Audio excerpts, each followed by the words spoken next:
What's going on YouTube? Welcome back to my channel. Today we're looking at part 5 of my MCU retrospective. And we're going to look at Captain America, the First Avenger. Now we got to jump back to 2011. Marvel, the MCU, they're firing on all cylinders. They're pumping out movies.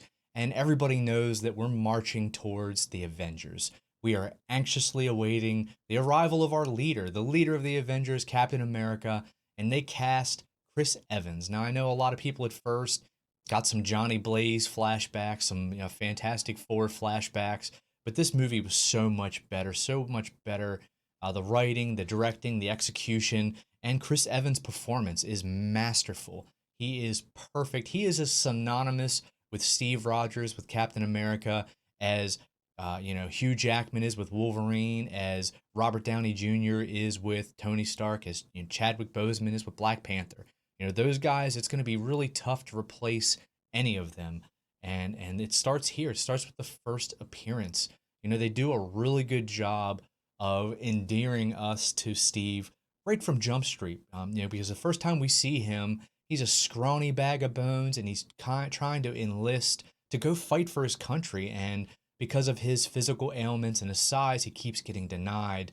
But he keeps trying, he keeps trying, and he keeps trying. It just shows the bravery and selflessness that this man had, and it's why he was chosen by the doctor to become, the first super soldier. It wasn't that he was a big, strong physical specimen, it's that he was a good man, and good becomes great. So, and there's not many better men, at least in the fictional world, than Steve Rogers. I do love the opening to this movie, the actual opening. We have a cold open where we see Cap's shield in the ice, which gives you a little teaser. That he's going to get frozen and probably end up in the future. Makes sense. We got to get him here somehow. But I also love the actual opening with Johann Schmidt with the Red Skull, where he's looking for the Tesseract. And they do a really good job of making the Tesseract feel like this really important, significant game changer. And Johann's looking for it. He finds it. And we get a quick look at the brutality and just the type of man that he is. And he feels himself malevolent, with divine purpose and righteousness. And if you pair that with his physical strengths and his brain, they definitely built him up to be a specimen, an actual threat to our heroes. Now, we'll talk about whether they delivered or not on that in the end, and when we talk about the ending. But for now, they certainly built him up to be a force. And I was excited to see the inevitable showdown. You knew it was going to happen, and I was pumped for it. All the stuff at the military base is a lot of fun. I love seeing, sort of the groundwork of Steve's character prior to becoming Captain America. The flag scene shows how smart he is. He just thinks outside the box. I also like the dummy grenade scene. Captain Carter also went for the grenade, so she's not, or Steve's not the only hero on base, but he covers up the grenade, passed the test, and proves to the doctor that he's absolutely the man that he wanted to be. And then I like watching him go single-handedly storm that base when he finds out that the 107th got absolutely decimated. He finds out Bucky might be dead or captured, so he single-handedly rushes in, infiltrates the base, frees the soldiers, and that scene where he's walking over the hill and his score hits. That's one of the best moments of the entire first phase. I mean, if that doesn't make you stand up and say, heck yeah, I don't know what will. And then that was really, truly the birth of Captain America. It wasn't when he got, changed physically, because he still didn't know who he was yet. He didn't know what he was supposed to do.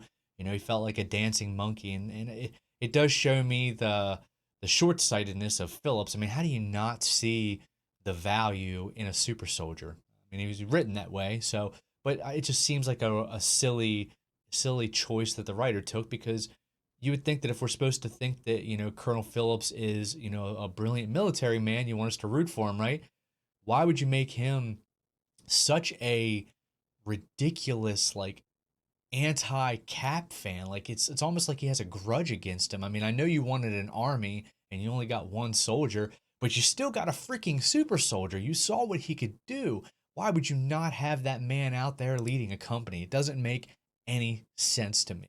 But luckily, after he rescues the 107th, He gets put in charge of the his little marauder group, and they go one by one and start taking down all of the Hydra compounds.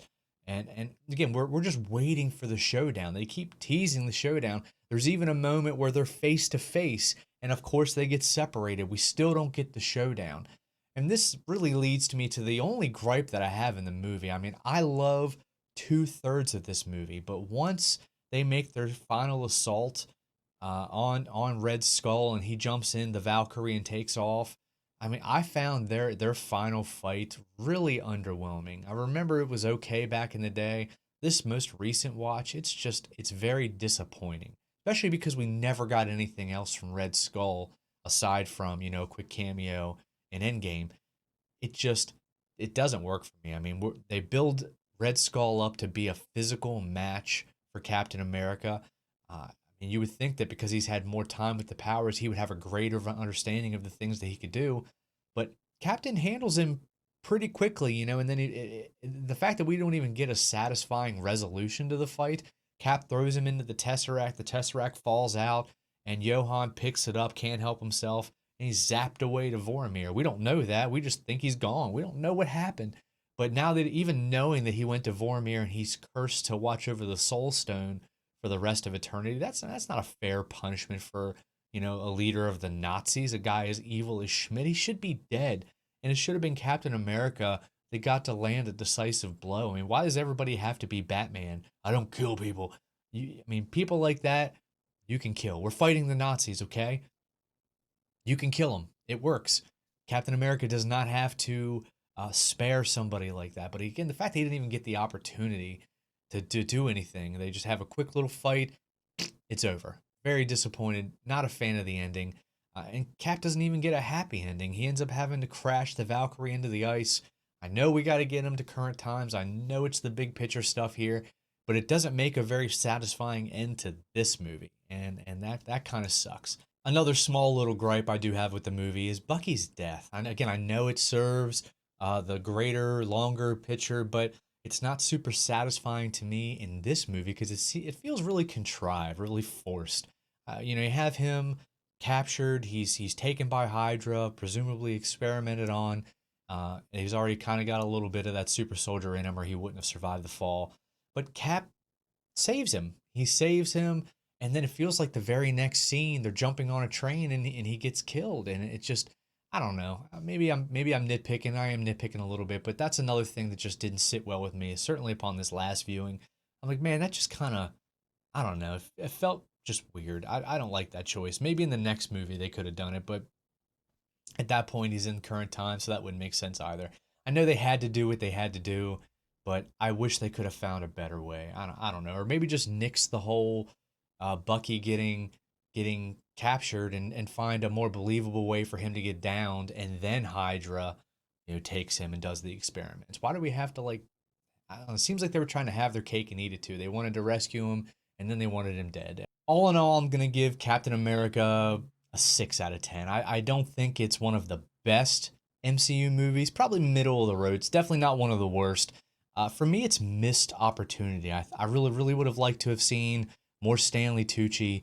I think they killed him off way too early in the movie, and I understand it's kind of integral to the narrative, but just again for my own selfish reasons, I love seeing him on screen. I loved that character, so I would have loved a little bit more time, even just 15, 20 minutes, one or two more scenes, really develop him and Steve's relationship a little bit more before he's taken out.